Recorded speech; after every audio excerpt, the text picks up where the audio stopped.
وبركاته. أهلا مشاهدينا الكرام بعد تلك الفيديوهات.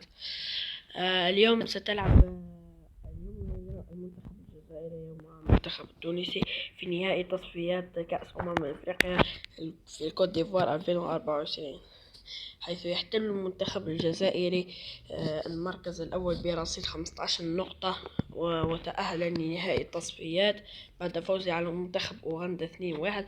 وكذلك تأهلت تونس برصيد 10 نقاط إلى نهائي التصفيات. وستقام هذه المباراة يوم الثلاثاء 20 جوان في آخر أيام الربيع على الساعة 8 مساء بتوقيت المغرب وتونس والجزائر،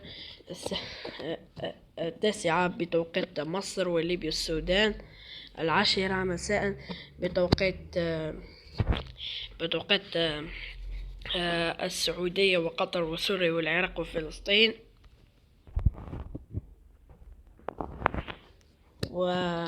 وستقام أيضا، آسف على الفيديو، وستقام هذه المباراة، ستنقل هذه المباراة على الجزائرية الأولى،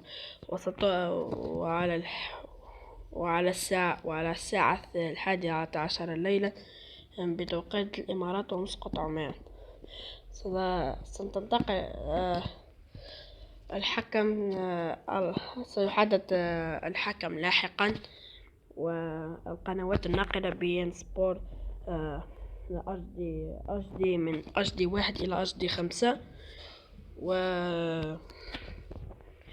والجزائرية الأولى والجزائرية الثانية. وحظا موفقا للمنتخب الوطني الجزائري، والسلام عليكم ورحمة الله تعالى وبركاته.